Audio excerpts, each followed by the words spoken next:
Hello dear participants, I welcome you all in this lecture number 11. Title of this lecture is Descriptive Statistics, and in Descriptive Statistics we will be dealing with cross tables in this lecture. So the objective of this lecture is to demonstrate you that how can we construct cross tables using MS Excel and SPSS. So let me start with the meaning of cross table. What is the meaning of cross table? Cross table, they are also known as a contingency table.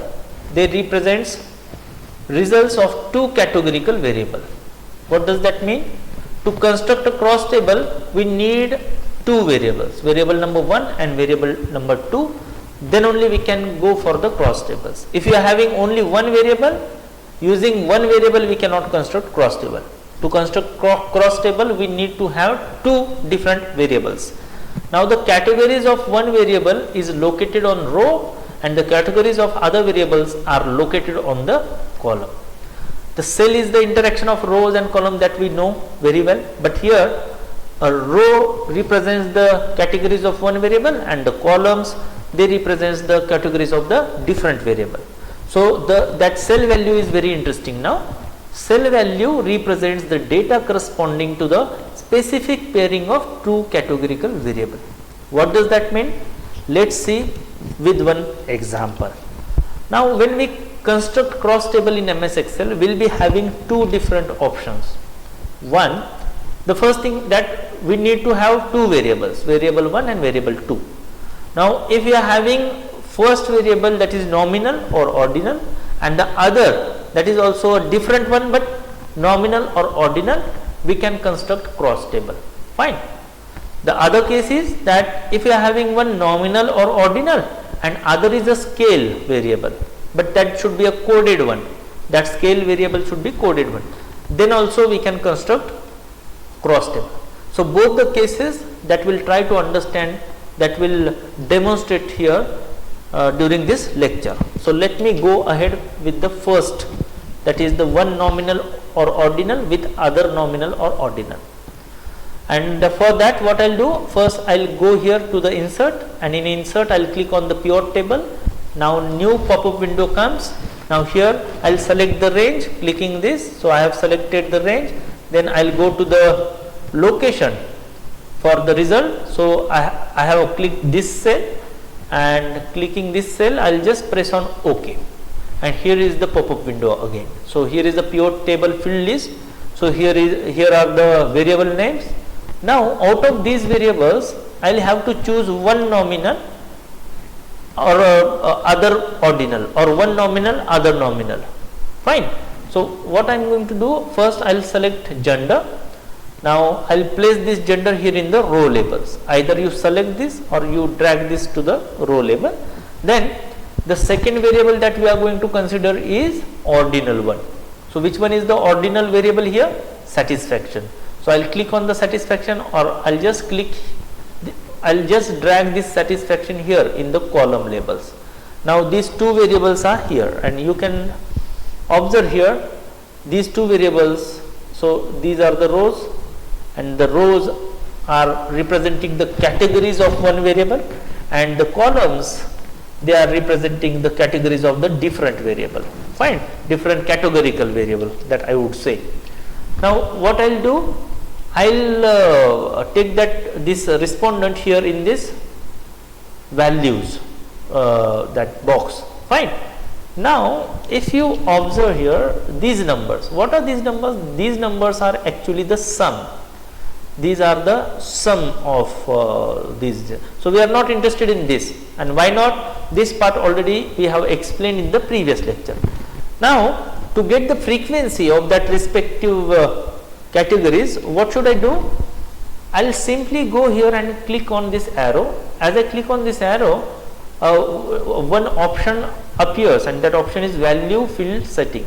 Simply I will have to click here on this, and then in this new pop-up window I will simply have to click on count. If I click on count and if I press OK, you can see that, you can observe that now here are the frequencies of that respective categorization.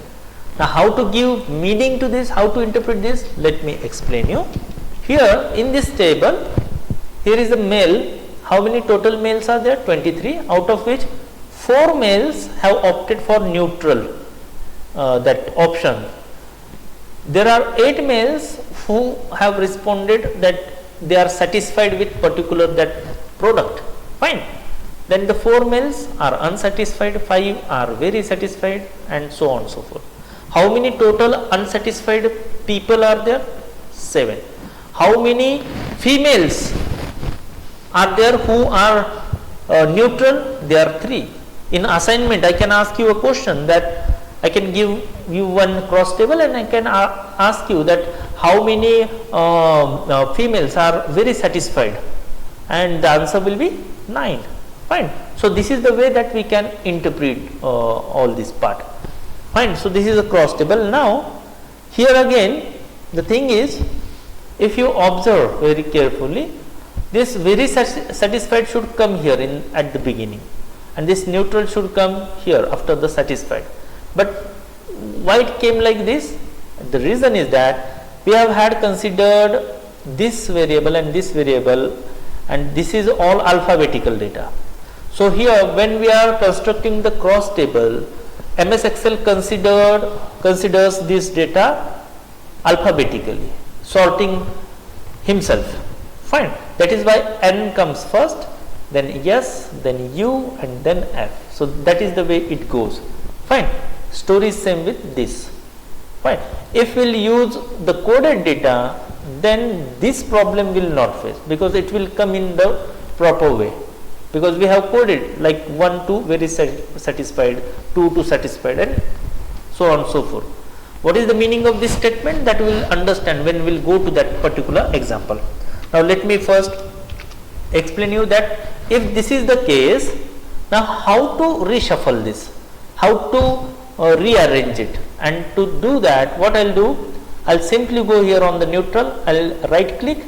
Now I will go to move and then move neutral right. So I will click on this. As I click on this, your neutral is now shifted next to satisfied thing. Now I will go to very satisfied, right click, then I will go to move, and in that move very satisfied to the beginning. So I will click on this. Now you can see that very satisfied is at the beginning, then satisfied, then neutral, then unsatisfied. Now this is fine. Now that's okay. Fine. So this is the way that we construct cross table using one nominal or two nominal or one nominal other ordinal. Fine. Considering these two different variables that we construct the cross table. Now let me take you all to the other thing, that is cross table for one nominal and one scale variable. How to construct this? Now for that, what I will do, again I will just simply click on insert, and here I will click on pure table. Again a new pop-up window comes. Again I will select the data. Again I will identify a cell where I just need my results, and then I will press on OK. A new pop-up window comes. Now here I am going to select one nominal and other scale data. So what I am going to do, I will select this gender and I will place that gender here in the row level, and then I am going to select this age and I am going to place that age in the column label. Respondent is very important here in the pure table. So I will click respondent, or I will drag this respondent here in the values. Now again these values are actually we are not interested in, because these values are sum of something. Fine. And this part already we explained in the previous lecture. Now what I will do, I will go here and I will click on this. I will go to this arrow and I will click on this, then I will click on value field setting, and in this setting I will click on the count. As I click on count and I will click on OK. Fine. So now I have got all the frequencies. What does this mean? This means that, let me explain you. This is age data. Fine. So there is one female with the age 18. So there are two females with age 24. So there are two male with the age of 33. So this is the way this data, this table goes with. Fine. Now can we give proper meaning? Means don't you feel that this is kind of fuzzy kind of table? To make it more simple, I need categorization, I need some classes. Now how to make the classes, how to categorize, because we are having one data here and this is already categorized, so this is gender, but the other data is not categorized, it is not categorized data.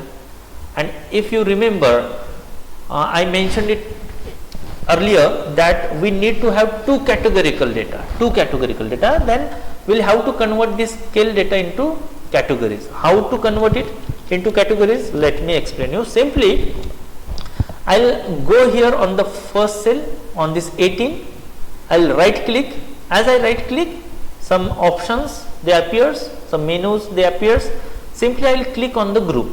If I click on group, a new pop-up window comes, and here that window is telling me that what point you actually wanted to start with and at what point you just wanted to end with, and with how much of the gap that you actually want to. So this is our starting point 18, so I'll consider here 10, so 10 will be my starting point and ending point will be 60. So it will group like 10 to 20, 20 to 30, so on, 50 to 60 with the gap of 10, How it works? Let's see. So I'll just go here and I'll make some arrangement like starting at 10, ending at 60, and then I'll press on OK. As I click on OK, the whole table now get converted into this categorical kind of table, and this is called cross table. Why cross table? Because this is crossing the one variable with the other variable, the categories of two different variables. Now how to interpret, how to give meaning? So there are two females who are having the age between 10 to 19 from our sample data. So there are 12 females who lies between 30 to 39 age. So there are 22 respondents who lies between 30 to 39. Fine. So this is the way we can explain the things. There is no female from the 50 to 60 group, nil. There is no female from this group, and there is no male from this group. So this is the way that we explain cross table. I hope you understood this. Now we have seen so far that using two different nominal or ordinal variables, how to construct cross table, that we already have seen. Then we have seen that how to construct cross table for one nominal and one scale variable. Fine. Now let me take you all to the cross tables in SPSS. Here also we will be having two options. First option, that we can construct cross table on one nominal or ordinal variable, and other is a nominal and ordinal, same. And the other option is that one should be nominal ordinal and other is scale data, but that should be coded one. It should be coded one. Fine. Now how to construct, what is the procedure? Let's see. Simply open your SPSS and then import your data. How to import data? Go to file, go to open. Now this is again a different method. There are different ways that we import the data. In the previous lectures we have imported data clicking this import data. Now in this lecture, now we are using different method. I'll simply go to open, I'll click on data. As I click on data, new pop-up window comes. The first thing here that you should do is first go to file of type, and then first you will have to select this Excel. If you don't select this, though the files are there, this window will not show you those files, because here is something different like SPSS or like Stata or something. First you will have to select this. If you select this, then and then only SPSS window, this window will show you your MS Excel files. So let me select this. If I select this, now all my Excel sheets, now I am able to see all these my Excel sheets. Now I'll select the appropriate worksheet which I just wanted to import here, and then I'll here the read variable names from the first row of data. That's fine. I'll click on OK. Now my data is here. Now what would be the first step from our side? From our side, we should not go for direct cross tabulation part. We should first go to variable view. Always remember, whenever you import your data, always first visit this place, variable view. and check whether your data is correct and whether you have defined everything. So again, here are some missing parts. What type of missing parts are there? Like here, you should check this, you should check this, you should mention the names, you should code, you should assign some codes to the categorical variables.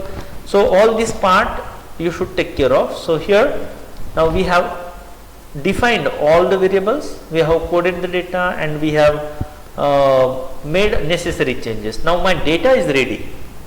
Then I will go back to the data view. As I go back to my data view, now we are going to construct cross table. How to construct cross table? For that, simply I will go here in the analyze thing. So this part is very important. Many times we will go here, many times we will go here. Fine. Now in this analyze, I will just simply click on analyze. Here is a descriptive statistics, and in that you can find that there is a cross tab. There is a cross tab. Fine. So I will simply click on the cross tab. Now a new pop-up window comes. Now here we should be very careful. First, we need to decide that which two categorical variables actually I wanted to construct the cross tab. Fine. So I have decided it, and then first I will select this gender of respondent. Why gender of respondent? Second one. Why I am not selecting this? Why I am not selecting this gender of respondent? Because this data we are not going to consider, but this data we are going to consider, and that is why we have already seen that why the coding is important. Why give assigned codes? Because the software only able to read, only able to understand the numeric information, numeric data. That is why what we are going to consider here, the gender of respondent, which is coded. So we will click on this, and this data will enter here. Then we'll select the different variable, and then we'll insert that variable in the column. Now how to do that? Simply I have clicked it and I'll press on this. So gender of respondent comes here. Now the satisfaction level, I'll click on this, I'll insert it here in the column. Now in the satisfaction also, I have considered the coded variable satisc that we are going to consider here. Fine. Now what I'll do, simply I'll go further and I'll press OK. As I press OK, here is my cross table. Here is my cross table, and simply we can interpret the data. There are 5 male who are very satisfied. There are 8 male who are satisfied. Total male 23, total unsatisfied 7, total satisfied 20. Fine. So this is the way we need to interpret the data. We need to explain. We need to give meaning to each value, each cell value. You can give some meaning. You can give some meaning. So this is the way we construct the cross table on two different nominal or ordinal type of data. So here is the Excel result, and here is the SPSS result, and if you find it, if we compare, there is no difference between these two results. There will be no difference in the result. There will be no difference in the result, but the structure may change. Means somewhat here is like gender of respondent been given, here is something count of respondent, and that way some that structural changes or structural things design that may differ, but your results are not different. For example, this 5 is here, this 9 is here, all the numbers, all the results are same in both, means in MS Excel and in SPSS. So whichever thing suits you, whichever you feel that is the easy part, there you can go. You can go to Excel or you can go to SPSS. So it is up to you. Now we'll come to the one nominal and one scale, and then how to construct the cross table. For that, again I'll have to go to analyze, descriptive statistics, cross tabs. I'll press on this. Again a new window, pop-up window comes. Now here, if you see carefully, I have selected one categorical this variable, and that is nominal variable, gender of respondent. This is this coded data, fine, and the other is age, and this age is this actual numbers actual numbers, not coded one. We haven't considered here coded one. Actually we should consider coded one only, but we are committing some mistake. To understand why should not we go with this, why not to go with this, to understand that we purposely considered here the actual age data. So let us see what will be the result. So I will press OK. Here is the result. Now how to interpret? Again here each value from the age is mentioned here, and for that particular value how many male, how many females are given. Is it easy part to interpret? Will it be a very fruitful interpretation? No, it is kind of confusing interpretation. There is really no need to go with this, and that is why what we'll do, we'll go back again, analyze descriptive statistics, cross tab. I'll click on cross tab, and here instead of that purely scale data, I'll consider this coded data, age of respondent. Fine, that coded thing, the last variable here that we have coded and we have given the values. Fine, then I'll press on OK. Now if I press on OK, now here is the data, here is the cross table, and we can interpret this now in simple way. We can say that 10 to 20 there are 2 females from this group, there are 7 female from this group, there are 10 male from this group, there are 14 respondents from the 20 to 30, there are 10 respondents from 40 to 50. Fine. So this is the way that we interpret the data using that we interpret the data from the cross table. So I hope now you are comfortable with the construction of cross table using SPSS. And here are the results. We have already constructed cross table using MS Excel. The result here is same from the result here in SPSS. So both the results are same, only the process is different. The way we give treatment on the data, that is there lies the difference, but the results, outcomes, they are same. So you can use any one, MS Excel or SPSS, it is up to you. So I hope you understood that how can we construct cross tables using MS Excel and SPSS. So far this lecture is concerned, we will stop here. See you soon in the next lecture, and in the next lecture we will go with the stem and leaf display. That one is very interesting part. So till then I will stop here. Thank you for your kind listening. Thank you.